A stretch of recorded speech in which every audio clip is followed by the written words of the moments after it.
ఇంకో ఈ విషయంలో కూడా రాష్ట్రాల కోరికలన్నీ తీర్చలేం, 4 ఏళ్లుగా అవే వాదనలు వింటున్నాం, ఇది అంతులేని కథగా మారుతుంది. జాతీయ ప్రయోజనాల రీత్యా ముందుకు రాకుంటే ప్రాజెక్టును పక్కన పెడతాం. ఇంట్రాలింక్తో గోదావరి కావేరీ నదుల అనుసంధానానికి సంబంధించి రాష్ట్రాలకు ముందుకు రావాలని జాతీయ నీటి అభివృద్ధి సంస్థ పాలక మండలి సమావేశంలో మాట్లాడారు. దీనికి తెలంగాణ నుంచి రాహుల్ బొజ్జా, ఈఎన్సీ జనరల్ అనిల్ కుమారు, అంతరాష్ట్ర chief engineer Oruganti Mohan, Godavari basin వీళ్ళందరూ కూడా ఆంధ్రప్రదేశ్ నుంచి కొందరు వచ్చారు. దేబశ్రీ ముఖర్జీ 148 టీఎంసీల జలాలను మాత్రమే తరలిస్తామని రాష్ట్రాలు కోరుకుంటున్నట్లు నిలిస్తే జలాలు మిగలవని గోదావరి కావేరీలో ఇచ్చిన వాటాతో సంతృప్తి చెంది ముందుకు వచ్చి ప్రాజెక్టుకు సమ్మతి తెలపండి అనేటువంటి మాట చెప్పారు.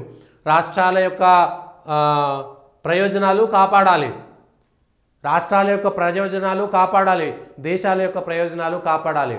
ఇవాళ తెలంగాణ ఆంధ్ర కలిసినప్పుడు, కరువు వచ్చినప్పుడు, ఒక ప్రాంతం నుంచి ఇంకో ప్రాంతానికి దివిసీమ ఉప్పని వచ్చినప్పుడు తెలంగాణలో వచ్చి ఎన్టీఆర్లు ఏఎన్ఆర్లు జోల పట్టుకొని పోయి డబ్బులు ఇవ్వలేదా? ఒక రాష్ట్రంలో కరువు వస్తే ఇంకో రాష్ట్రం, ఒక రాష్ట్రంలో వరదలు వస్తే ఇంకో రాష్ట్రం కాపాడుకోవాల్సినటువంటి బాధ్యత లేదా?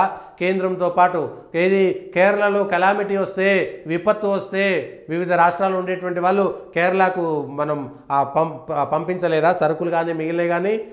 వాళ్ళ ఖమ్మము వరదలు వచ్చినా ఆంధ్ర వాళ్ళు సాయం చేయలేదా? లేకపోతే విజయవాడలో వస్తే మిగిలినటువంటి వాళ్ళు సాయం చేయలేదా?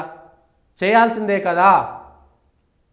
ఎక్కడ ఏ విపత్తు వచ్చినా సరే అన్ని రాష్ట్రాలు ఉండాలి. అట్లనే సహజమైనటువంటి వనరులు ఏవైతే ఉన్నాయో సహజ వనరుల వినియోగంలో కూడా అవసరమైతే ఒకసారి ఒకరు ఎక్కువ వాడుకోండి, ఒకసారి ఒకరు తక్కువ వాడుకోండి.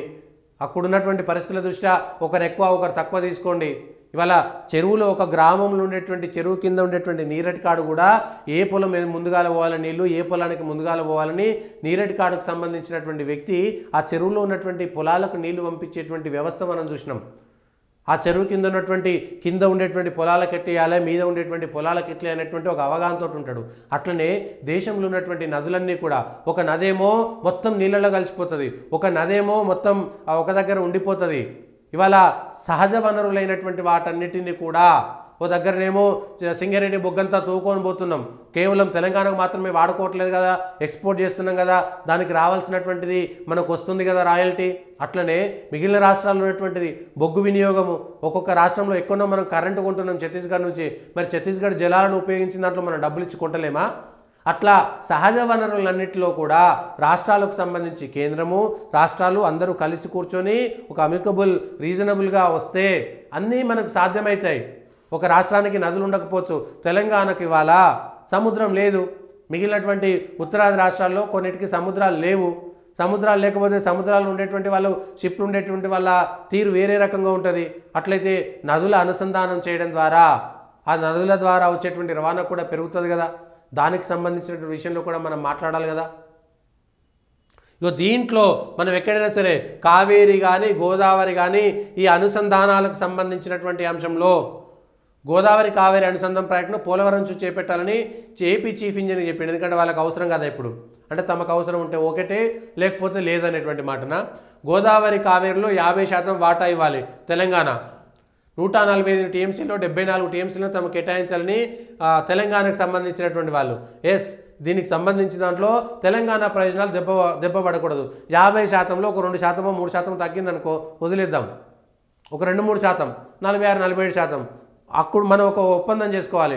ఈసారి వాళ్ళు 52% వాడుకున్నారు అనుకో, వచ్చే సంవత్సరం మనం ఎక్కువ వాడుకుందాం. ఒక్కోసారి 50% వాడుకుందాం, ఒకసారి తగ్గిద్దాం, ఒకసారి పెరుగుదాం. పంటలకు సంబంధించినటువంటి దాన్ని కూడా మనం మార్చుకుందాం సమయాన్ని. ఎప్పుడు వానాకాలం వచ్చినప్పుడు ఎప్పుడు పంటలు మొదలు పెట్టాలి, ఎప్పుడు వేయాలనేటువంటి అంశంలో కూడా రైతులకు సూచనలు ఇస్తే 1 నెల 2 నెలల పాటు ఆ సాగు మారుతూ ఉంటే నీళ్ళ యొక్క అవసరం కూడా మారుతుంది. కాబట్టి దాన్ని కూడా మనం చేసుకోవాలి. కాబట్టి దామనగంగా వైతరణ గోదావరికి సహకరించండి మహారాష్ట్ర.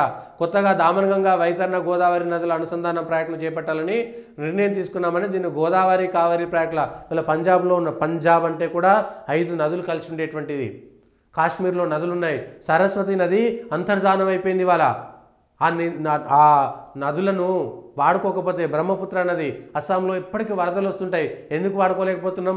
ఈశాన్య రాష్ట్రాలకు సంబంధించినటువంటి నదులను మిగిలినటువంటి రాష్ట్రాలకు పంపించేటువంటి యోజన ఏమైనా చేయాలి కదా. బ్రహ్మపుత్ర నది కానీ అస్సాంలో మిగిలినటువంటి రాష్ట్రాల్లో ఈశాన్య రాష్ట్రాల్లో ఎందుకంటే అక్కడ కొండలు ఎక్కువ ఉంటాయి, నీటి లభ్యత ఎక్కువ ఉంటుంది, లేకపోతే అక్కడ వర్షపాతం ఎక్కువ ఉంటుంది, నదులు ఎక్కువ వస్తాయి. ఆ నదులు వచ్చినప్పుడు వాటిని ఏమైనా చేసి మిగిలిన రాష్ట్రాలకు పంపించేటువంటి ప్రయత్నం కూడా చేయాలి. వాళ్ళకి ఇచ్చేటువంటి వాటా ఇచ్చి ఆడకట్టలు కట్టి నదులలో వచ్చేటువంటి నీటిని పంపిస్తూ పోతుంటే మనకు జలవనరులు పెరుగుతుంటాయి కదా, భూగర్భ జలాలు కూడా పెంచుకోవాల్సినటువంటి అవసరం ఉంది కదా. నదుల్లోకి పోయేటువంటి నీటిలో కనీసం 10-15% అయినా సరే మనం వాడుకోగలిగితే సస్యశ్యామలమవుతాం కదా. జలం జీవం అన్నారు కాబట్టి దీంట్లో మొండి పట్టుదలకు పోవద్దు. జాతీయ ప్రయోజనాలు ముఖ్యమే, రాష్ట్ర ప్రయోజనాలు ముఖ్యమే. అయితే ఒక్కోసారి రాష్ట్రాలకు సంబంధించి 1-2% కూడా మొండి పట్టుదలకు పోవద్దు. ఆ రాష్ట్రాల్లో ఉండేటువంటి ఈ నీళ్ళకు బదులు ఇంకో చోట మనం ఎక్కువ లాభం పొందేటువంటి ప్రయత్నం చేయొచ్చు. దాన్ని కూడా మనం ఆలోచన చేయాల్సినటువంటి అవసరం కూడా ఉంది.